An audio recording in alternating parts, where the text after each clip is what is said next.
Bonjour et bienvenue sur Sensab. Alors aujourd'hui, pour mon plus grand plaisir, je suis avec Fabien Jambreau, dit Fabio, qui a une vie absolument extraordinaire et qui va nous raconter son histoire parce qu'à 16 ans, Fabio, tu es parti en Chine. Effectivement. Avec les moines Shaolin. Et tu vas nous raconter surtout ce que tu as appris là-bas parce que ça a changé ta vie. Tout à fait. Ça a changé ta vision de la vie et ça surtout t'a appris des choses absolument extraordinaires. Tout à fait. Tout à fait. C'est un départ dans les années, donc on est dans les années 90. Donc je suis en première, un système américain dans une école qui n'existe plus aujourd'hui, mais qui s'appelait l'Université internationale de Hangzhou, dans le sud de la Chine. Et donc, ce que j'aimais beaucoup dans cette université, c'est qu'on commençait le matin à 7h30 et on finissait à 13h30. Donc, j'adore ce système américain et donc, l'après-midi, on était libre. Et il s'avère que moi, j'étais déjà champion de France à plusieurs reprises de Kung Fu Wushu. Et donc pour peut-être préciser, le Kung Fu Wushu, c'est un art martial chinois et que je pratiquais déjà avant d'aller en Chine depuis l'âge de 11 ans. Donc j'avais à peu près 17 ans, 16 ans et demi, 17 ans quand j'ai débarqué en Chine. Et donc la grande chance que j'ai eue, c'est que j'ai été le premier occidental accepté dans les temples Shaolin qui me recevait l'après-midi. Et ça m'a permis de faire donc sport-études et de continuer le Kung Fu comme je voulais, mais à un niveau bien évidemment beaucoup plus important. Et donc, alors, l'université dans laquelle j'étais, c'est le système singapourien. C'était une des meilleures écoles à l'époque. Elle n'existe plus aujourd'hui. Mais ce qui était intéressant, c'est que ils ont compris ce que j'allais faire, parce que généralement, on accepte difficilement qu'une personne ne reste pas dans l'université pour faire autre chose. Et là, ils ont compris que j'étais un passionné des arts martiaux et qu'en plus, le fait que je sois accepté, c'était exceptionnel. Donc déjà, le côté atypique, c'est que j'avais les cheveux rasés parce que on te rase les cheveux quand tu deviens quelque part Shaolin, puisque si tu participes à la vie des Shaolin, tu deviens un moine Shaolin. Donc du coup, tu te fais raser les cheveux par déjà c'est un rituel, par respect et surtout pour des raisons aussi de propreté, d'hygiène. Voilà, c'était très important. Et donc là-bas, eh bien, il y avait quand j'allais là-bas, il y avait 1 heure d'abord de méditation, 1 heure de souplesse, 1 heure de technique, main nue, 1 heure de maniement armes courtes, armes longues. Moi, ma spécialité, c'était la lance et l'épée. 1 heure de casse et ensuite 1 heure de philosophie laotienne et confucéenne. Passionnant. C'était passionnant parce que voilà, j'avais l'impression de passer d'un monde à un autre. Et philosophiquement, ça a été exceptionnel, physiquement un peu plus dur. On me pose souvent la question, tu pourrais le refaire? Et ça, je dis physiquement non. Ça a été très très compliqué. Mais en revanche, philosophiquement, oui. Parce que là-bas en Chine, où ça passe, où ça casse, si tu veux. Donc, il y a un respect du corps, mais il faut aller jusqu'au paroxysme de la douleur. Tu vois, c'est ça justement qui m'interpelle beaucoup dans ton parcours. Parce que c'est vrai qu'on voit un garçon beau qui part d'un milieu aisé et qui se retrouve dans une rigueur, une difficulté. Et voir, c'est presque de la torture, ce qu'on vous fait subir. Ce que tu racontes est très choquant. Ouais. Et moi, j'ai regardé hier des images de ce que vous arrivez à faire. Vous arrivez à casser des barres sur la tête. Vous arrivez à faire des choses qui sont hors normes, qui font très mal. Donc, j'imagine que ça demande des efforts qui sont très difficiles pour un jeune garçon qui a peut-être envie de faire la fête ou qui se retrouve dans cette dureté. Tout à fait. En fait, tu t'y attends pas, tu sais. J'ai plein d'anecdotes très drôles. J'étais multiple champion de France déjà avant d'arriver là-bas. Donc j'arrive, non pas avec la grosse tête, mais je dis voilà. Et la première personne que je vois, c'est un professeur qui a 15 ans, c'est-à-dire moins âgé que moi. Alors que tu t'imagines un petit peu comme… Mais tu étais déjà un champion. Oui, tu étais champion de France. Mais si tu veux, champion de France pour eux, c'est rien. Une blague. Tu es champion de Chine, tu restes pas champion de France et voilà. Quand tu deviens champion d'Europe, ce qui a été mon cas en 96, après c'est un peu plus important, mais champion de France, t'arrives, voilà, on te file un gamin de 15 ans qui est déjà lui champion de Chine et là j'ai vu le niveau et c'était assez incroyable. Et donc là tu te dis mince. Mais qu'est-ce qui fait tenir un garçon comme toi qui est en pleine adolescence et qui a peut-être envie de s'amuser, de supporter cette rigueur, cette difficulté, les efforts dans une culture qui n'est pas la tienne. Bien sûr. Alors, en Qu'est-ce fait, qui te fait tenir? Alors, en fait, je pense qu'il est important de le souligner. Moi, j'ai commencé les arts martiaux à un moment de tristesse dans ma vie. Ça a été le divorce de mes parents. Et donc, quand tu as 9 ans, tu te culpabilises énormément parce que tu as l'impression que c'est ta faute si tes parents se séparent, même s'ils ont eu l'intelligence de rester en excellents termes. Et donc, il a fallu que je fasse une forme d'exutoire, si tu veux. Et j'ai trouvé les arts martiaux comme élément pour m'en sortir, si tu veux. Et donc, dans ma tête, c'est assez bizarre et paradoxal, je suis obligé de passer par une forme de souffrance pour comprendre mieux la vie. Et donc, du coup, les moines Shaolin, déjà, c'était un rêve d'enfant, parce que c'est quand j'ai vu... Bruce Lee, parce Bruce que Lee, tout ça. Bruce Lee, Bien Jackie Chan, mais sûr. Bruce Lee, c'est le maître de tous les pratiquants d'arts martiaux. Ça a été une révélation totale pour moi. Et quand je suis allé dans les temples Shaolin, j'ai retrouvé surtout cette ambiance, mais surtout cette... Est-ce qu'ils sont sympas ou oui? Alors, Parce que c'est c'est ça une aussi. bonne question. Je ne peux pas dire qu'ils ne soient pas sympas, sinon... Sinon, Non. attention, Voilà, sinon attention, ils sont Ils ont pas très l'air hyper rigoureux. ils sont pas Mais l'air. ce qui est très très bien, c'est que ils ne sont pas très sympas au sens noble du terme, mais ce qui est important, c'est qu'ils ne font pas de favoritisme. Ils ne sont sympas avec personne. Et c'est ça qui est bien. Donc on est tous dans le même bateau. Et si tu veux, tu es obligé d'écouter. Et en fait, plus tu vas être rigoureux, plus ils vont apprécier tes efforts. Surtout venant de quelqu'un qui est étranger à leur pratique, à leur religion, parce que les moines, il faut savoir une chose, c'est que les moines Shaolin ne sont pas les plus grands champions de Kung Fu. Les plus grands champions de Kung Fu, ce sont les champions de Chine de Kung Fu. Techniquement, les moines Shaolin, on les connaît plus pour les casses, la méditation, et ils font également du Kung Fu. Parce que le Kung Fu là-bas, tu sais, je ne sais pas si tu connais l'origine des temples Shaolin, mais c'est Bodhidharma, qui était un prêtre indien qui, en 520 avant Jésus-Christ, est parti visiter les temples Shaolin amicalement, et il voyait que entre leurs longues heures de méditation, il ne faisait rien. Il me dit, je vais vous apprendre un art martial qui s'appelle le Kung Fu, qui est basé sur les attitudes des animaux. Et ça vous permettra de vous défendre en combat et tout ça. Donc il y a les techniques de l'aigle, du serpent, il y a plein de choses comme ça. Et donc du coup, c'est devenu le sport national en Chine. Mais à la base, ça vient d'Inde. C'est pour ça que tu as toujours une petite statuette noire dans les temples bouddhistes qui représente Bodhidharma. Et donc, ils sont très rigoureux et ils laissent rien passer. C'est-à-dire que on a envie à un moment donné, quand tu fais un beau Tao, de beaux mouvements, qui te disent bravo. Et non, c'est pas assez, tu recommences 2 fois. Et là, tu te dis, waouh, mais où je suis, quoi. Et c'est là où je te repose la question, comment tu tiens 2 ans? C'est ce qui a été le cas, sans beaucoup de compliments, sans beaucoup de rigolade, parce que j'imagine que c'est la rigueur, la rigueur, la rigueur. Alors, l'objectif. Comment toi, dans ta tête, tu tiens? L'objectif. J'avais un objectif, c'est de devenir champion d'Europe et le premier occidental à devenir champion du monde. Alors, malheureusement, je ne suis pas devenu champion du monde parce que Mais tu étais 10e. J'étais 9e sur 80.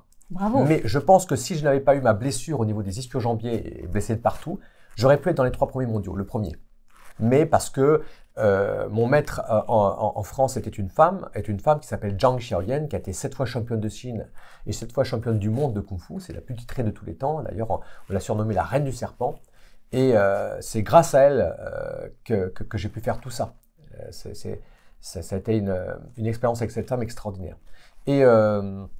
Et donc, c'est l'objectif. Quand tu as un objectif aussi puissant que celui-là, c'est un objectif de réussite, que tu vas faire d'abord pour toi, mais après pour ton maître.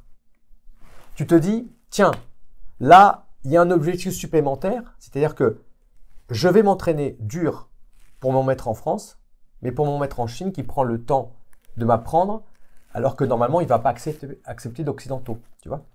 Et donc, c'est ça qui m'a permis de C'est comme tenir. un espèce d'endoctrinement où à chaque fois tu veux un peu plus et puis un peu plus. Donc, c'est comme une drogue. Et surtout, ce que j'observe, c'est que pendant les longues heures de méditation que je fais, je progresse, mon sommeil est beaucoup plus réparateur, donc ça se répercute positivement sur mes études, parce que j'étais un élève tout à fait moyen en France, j'avais 1 an et demi d'avance, j'ai redoublé ma 4e, je redouble ma seconde, donc là j'ai un âge normal, et je me retrouve avec mon meilleur ami, et j'ai peur, donc mon père me dit « Ok, en Chine, ça va être mieux », et voilà, l'anecdote est assez marrante. Et donc je me retrouve dans l'inconnu, mais qui était une projection que je me faisais déjà et je l'ai réalisée. Et si tu veux, cette projection, c'est un peu spirituel tout ça, mais j'ai réalisé ça. Et je me dis, finalement, on ne peut rien avoir sans rien. C'est dans la vie, c'est comme ça. Et cet objectif, je l'ai atteint grâce à la dureté de mon enseignement. Sinon, ce n'était pas possible. C'est pour ça que, sachant ça, je savais pertinemment que si je ne tenais pas ces 2 ans, je n'aurais pas été champion d'Europe, je n'aurais pas été… voilà. Et peut-être, paradoxalement, je me suis aussi rompu les ligaments croisés, fait mal parce que je me suis aussi trop entraîné. Mais bon. Mais est-ce que toi qui te retrouves en tant qu'occidental dans un univers où tu disais il y a quand même des choses très violentes, très choquantes, très injustes, quand tu vois des enfants à qui on fait faire des choses qui sont trop difficiles, qui se blessent. Bien sûr. Comment tu réagis? Comment ces pauvres enfants peuvent s'en sortir si ils sont cassés? Parce qu'on peut être cassé par ces entraînements. C'est une question pertinente et je suis content qu'on me la pose parce que, en fait… C'est choquant. Alors, c'est choquant pour nous, absolument pas pour eux et encore moins pour leur famille. Parce que, en Chine, qui est devenue capitaliste aujourd'hui, tu as ou des très riches ou des très pauvres. D'accord? Il y a quand même une classe moyenne. Aujourd'hui, ça se met en place. Mais pas à cette époque-là. Pas à cette époque-là. Là, c'était vraiment riche, mafia, ou pauvre, et voilà. Okay, et donc, du coup, ce qu'il faut savoir, c'est que la seule chance de t'en sortir, c'est de devenir entraîneur, soit en Chine de Kung Fu Wushu étant le sport national ou à l'étranger, ce qu'a fait Shaoyan, soit devenir acteur de cinéma, ce qu'a fait notre maître Jet Li, qu'on connaît bien évidemment plus sous le nom de Li Lianji, alors, et soit, si tu veux, d'être dans la religion du kung-fu, enfin d'enseigner différemment. Mais les 2 principales choses, c'est je deviens professeur à l'étranger, je gagne de l'argent ou ici, je suis respecté, ou je deviens acteur. Donc ils sont tous comme ça, ils ont tous cet objectif. Et ils travaillent comme des fous furieux. Et à la limite, mais c'est un travail qui peut te casser, qui peut te laisser handicapé. J'ai vu des drames, oui. Parce que ça, pour moi, ça aurait été inaudible et insupportable. J'ai vu des drames. Avec des enfants. Des enfants, notamment, qui s'entraînaient avec moi. J'ai vu une petite fille un jour faire un appui tendu renversé, donc le poirier.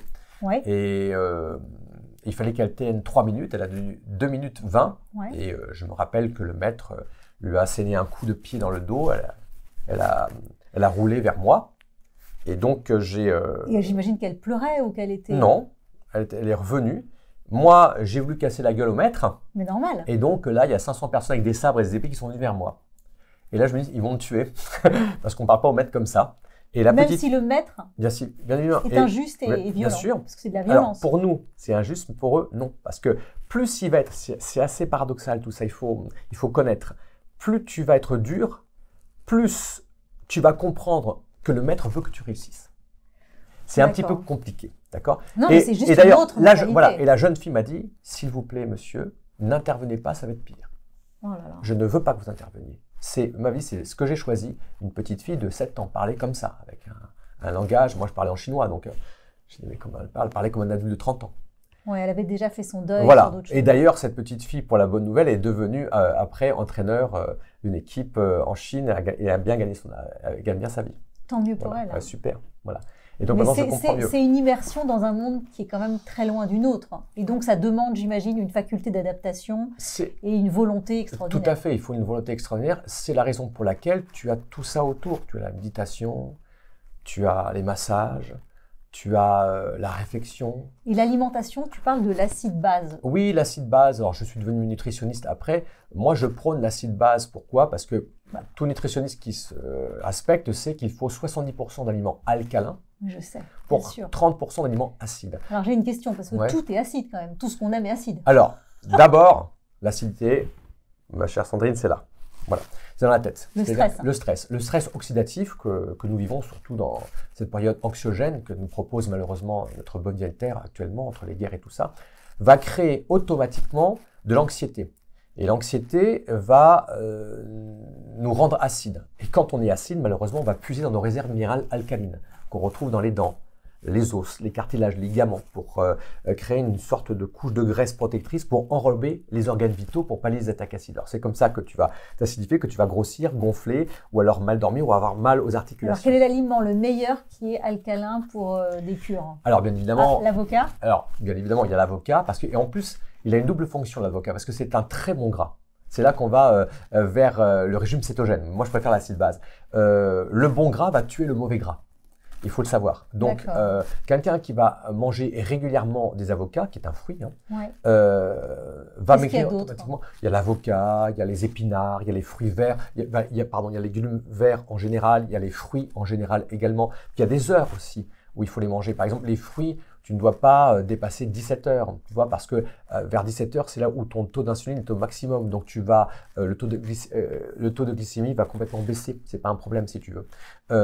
Savoir que, par exemple, avant de faire du sport, tu peux très bien boire certaines boissons, mais surtout manger des fruits, parce que le fructose va se transformer en énergie. Donc, si tu veux, c'est pas un problème. Tant que tu te dépenses, le sucre que tu vas ingérer est bon parce que tu vas le transformer en énergie. Ce qu'il ne faut pas, c'est le stocker. Donc, mais il ne faut pas hésiter. Moi, je dis toujours aux gens qui viennent me consulter, ne mangez pas de protéines animales le soir. Tout simplement parce que les protéines animales sont très difficilement éliminables. Parce qu'il faut aider absolument son foie à partir de 21 heures à aider les reins à faire leur travail d'élimination des protéines animales ingérées pendant la journée, si tu veux. Alors moi, je suis un mauvais exemple, je mange tous les soirs, je finis dans mon cabinet à 22h30, donc t'imagines, 21h30, donc je mange vers 22h, mais je mange très très léger. Ça va être par exemple, les seules protéines animales qu'on peut accepter sont certains fromages, par exemple les fromages de chèvre ou de brebis qui sont des fromages maigres. À des conférences en nutrition, à chaque fois on me dit mais comment on peut reconnaître un fromage maigre d'un fromage gras? Je dis là, vous voyez une vache, oui, c'est un fromage gras. Vous voyez une chèvre, c'est un fromage maigre. Voilà, moi je préfère ressembler à une chèvre, personnellement. Alors grâce à ce séjour en Chine et toute ta connaissance, aujourd'hui à Paris, où nous sommes dans ton bureau, tu reçois tes patients. Tout à fait. Et tu leur proposes des massages très particuliers, énergétiques. Est-ce que tu peux nous dire qu'est-ce que ces massages? Parce qu'il y a beaucoup de choses que tu as appris en Chine. Alors en parlant de ça, j'honore bien évidemment mon maître Pai Huayen. Alors en fait, la chance que j'ai eue, c'est qu'à l'époque, la référence internationale en termes d'énergie, dans les années 90, c'était Pai Huayen. C'était un maître qui était un magnétiseur, qui arrivait à faire des choses avec ses mains. Et c'est pas du blabla, hein, voilà. Et un jour, il me repère. Il sait que je suis magnétiseur, parce que moi, je suis magnétiseur de grand-mère à petit-fils depuis 8 générations, du côté de ma maman. Donc ça veut dire que tes mains chauffent, voilà. Ça veut dire que tu ressens. Il faut savoir une chose, parce que j'entends beaucoup de choses au niveau des magnétiseurs. Il faut arrêter les blabla. On est tous magnétiseurs. Il faut simplement le développer. C'est tout. C'est quand les gens me disent mais comment on le développe? Moi, je sais pas. Je dis comment tu développes tes muscles quand tu vas faire de la musculation? Tu vas prendre des poids, donc tu vas avoir une force opposée. Le sang va aller vers le muscle sollicité. Le sang va se concentrer et va faire gonfler le muscle. Moi, je me concentre là-dessus, je fais gonfler mon esprit, tout simplement. Donc, il faut méditer, il faut faire passer certaines lumières par le nombril. Pourquoi aussi le nombril? Parce que c'est tout simplement la mémoire alimentaire, la mémoire spirituelle, énergétique avec la mère. Quand on le coupe, contrairement à ce qu'on pourrait soupçonner, il y a un petit bout qui reste à l'intérieur. Et on a une partie de l'énergie de sa maman qui fait partie de nous. Moi, elle fait partie intégrante de nous. Toi-même, tu as beaucoup d'énergie. Et donc, si tu veux, voilà. Et ce qui est intéressant dans ce massage énergétique, c'est qu'on n'est que 5 dans le monde à le faire. C'est que, donc, Pai Huayen m'a repéré, il m'a dit, voilà, écoute, je sais que tu es magnétiseur, donc je vais t'apprendre quelque chose.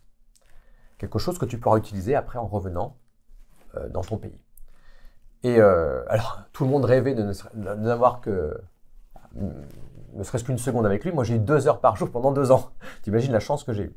Et il m'a dit, ce massage-là date de 520 avant Jésus-Christ, était pratiqué par des magnétiseuses femmes pour l'empereur chinois, au nombre de 4, avec leurs techniques énergétiques respectives. Et ça a duré 4 heures, et ça s'était fait pour revigorer énergétiquement, mais complètement, la santé de l'empereur. Et il y a des écrits sur ça. Il y a vraiment des écrits sur ça qui prouvent. Et il y a 2 siècles, seules les femmes étaient acceptées parce que c'était un signe de pureté, les hommes, non. D'accord. C'était la guerre. Et il y a 2 siècles, ça s'est transformé en 1 heure, le massage, et les hommes, magnétiseurs hommes, ont été acceptés. Et il s'avère que Pai Huayen est un des héritiers d'une de ces femmes. Voilà. Wow. Et donc, il m'a appris ce massage pendant 2 ans, quand je faisais mal les choses, il me donnait des coups de baguette en acier sur mes mains. Je me rappelle encore. Et consiste à masser la personne. Alors moi, je l'ai fait et j'avoue que c'est bluffant. Oui, je te remercie. Donc, la personne est en petite tenue, donc on masse avec une huile, ça peut être de l'huile d'olive, une huile naturelle. Voilà. Pourquoi le massage pour un magnétiseur? Parce que c'est un massage énergético-magnétique. Ça permet déjà de relâcher et relaxer la personne. Ensuite, de vasodilater naturellement les veines et de vasculariser le corps. Ce qui va permettre, si tu veux, au magnétisme d'être beaucoup plus performant. On va magnétiser le dos, les yeux, le torse et le ventre. Et simplement, c'est une partie de mon énergie avec une technique bien spécifique qui va rentrer dans le corps de la personne et qui va, elle, simplement la métaboliser. Donc autant je crois à la vie après la vie sous forme vibratoire, j'ai des preuves, je ne suis pas dogmatique et je conçois qu'on puisse penser différemment de moi, autant ça c'est complètement scientifique. C'est vraiment l'énergie d'un corps humain qui par une technique va pénétrer dans le corps d'un autre humain et qui lui va la métaboliser. Et donc va combler son déficit énergétique. Par exemple, tu as des gens qui vont arriver, qui vont être à 78% de leur potentiel énergétique, à peu près 12 jours après, ils sont à 100%. Parce qu'en fait, ce que tu dis, c'est que quand on a fait un soin chez toi, après, dans les jours qui suivent, ça continue à travailler dans le corps. Ah, bien évidemment, puisqu'il y a une métabolisation naturelle. Et donc, ça continue. Et donc, tu vas booster tes organes éliminateurs, le foie, la rate, le pancréas, la vésicule biliaire, les reins, les poumons. Tu vas booster ton système immunitaire avec l'intestin grêle et le côlon descendant. Et tu vas booster tes hémisphères cérébraux et ta sphère cognitive. Ce qui fait que, résultat des courses, tu as plus de force physique, plus de force mentale, un meilleur endormissement, donc réparateur et une meilleure digestion. Tellement important. Tellement important. Une appréhension de la vie meilleure. Un instinct qui est décacuplé. Moi, je vois des avocats qui viennent me voir, je ne donne pas de nom, mais qui sont très cartésiens, et je leur rassure, j'ai dit, mais pour ça, tu peux être cartésien, et qui me disent, Fabio, on est obligé d'y croire, à chaque fois qu'on vient chez toi, on gagne le procès, parce qu'à un moment donné, c'est comme si tu insufflais quelque chose. L'instinct arrive, on change un élément du dossier, on gagne. Et voilà, et ça fait 20 ans que je les vois, et maintenant ils me prennent pour... Je suis un garçon très honnête. Normalement, ce que je fais là, de vérité, est complètement gratuit. Voilà. Et je le faisais en Chine et je me faisais payer en riz, en poulet, oui, mais on n'est pas en Chine. Mais on n'est pas en Chine, on doit payer des loyers, tout ça. Donc je le fais payer et voilà. Et c'est pour ça. Mais en revanche, je ne fais pas de pub. C'est-à-dire que c'est presque interdit par les fils de mon maître. On ne fait pas. Les gens viennent à toi par de bouche à oreille, par les résultats que tu auras et tu verras. Et c'est vrai que depuis 26 ans que je fais ce métier-là, j'ai à peu près 50 patients par semaine, un peu plus. Ce qui est énorme. Et ça n'a été que du bouche à oreille. Oui, mais comment font les internautes pour venir te trouver? C'est un peu compliqué. Il faut qu'ils cherchent. Il faut qu'ils cherchent un petit peu. Bon, alors qu'ils m'envoient des messages. Ou alors des messages, voilà. Je leur donnerai tes coordonnées, ton mail. Il y a à peu près 1 mois et demi d'attente, voire 2 mois. Mais voilà, en revanche, pour les urgences, je fais un effort. Et s'ils viennent de ma part, encore plus. Encore plus, parce que je t'apprécie énormément. C'est gentil. Voilà, vraiment. Merci beaucoup en tout cas, je t'en prie, Fabio. chère Sandrine. C'était un bonheur. En tout cas, je vous conseille vivement d'aller voir Fabio parce qu'il est absolument magique. Et quand on a fait un soin chez lui, je peux vous dire qu'on s'en souvient. Merci. Merci. Merci à toi.